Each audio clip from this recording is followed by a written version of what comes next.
Staff selection கமிஷன்லேருந்து இப்போ ஒரு update விட்ருக்காங்க. நீங்கள் 10வது முடிச்சிருந்தாலே போதும், உங்களுக்கு வந்து கான்ஸ்டபிளுக்கு வந்து 39,481 பணியிடங்கள் நிரப்புகிறாங்க.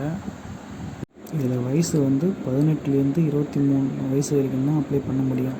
அதாவது 2/1/2002 முன்னாடி பிறந்தவங்க அப்ளை பண்ண முடியாது. அதே மாதிரி 1/1/2007க்கு அப்புறம் பிறந்தவங்களும் அதில் அப்ளை பண்ண முடியாது. அதனால தான் இவங்களுக்கு 18லேருந்து 23 வயசு வரைக்கும் தான் இதில் அப்ளை பண்ண முடியும். இவங்க எக்ஸாம் எப்படி வைக்கிறாங்கன்னா, கம்ப்யூட்டர் மூலிமா எக்ஸாம் எழுதுகிற மாதிரி தான் இருக்கும். இதில் ஸ்டெப் பை ஸ்டெப்பாக சொல்கிறாங்க. இப்போ கம்ப்யூட்டர் மூலிமா எக்ஸாம் எழுதணும்.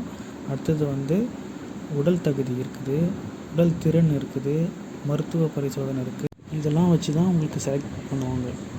இந்த எக்ஸாம்லன்னா தமிழ், இங்கிலீஷு, ஹிந்தி எல்லாமே இருக்குது. இது தேர்வு மையம் எங்கெல்லாம் கொடுத்துருக்காங்கன்னா, தமிழ்நாட்டில் சென்னை, கோவை, மதுரை, சேலம், திருச்சி, வேலூர், புதுச்சேரி. உங்களுக்கு தேர்வு மையம் வந்து இதில் இந்த ஊரில் எங்கேயும் போடுவாங்க. அப்புறம் வந்து விண்ணப்பிக்கிற கடைசி நாள் வந்து 14/10/2024 அதோட லாஸ்ட் டேட்டு. அதுக்கு மேலே அப்ளை பண்ண முடியாது. அன்றைக்கி தான் லாஸ்ட் டேட்டு. உங்களுக்கு வெப்சைட் வந்து நான் டிஸ்கிரிப்ஷனில் கொடுக்குறேன். அதை நீங்கள் கொடுத்து நீங்கள் அப்ளை பண்ணலாம்.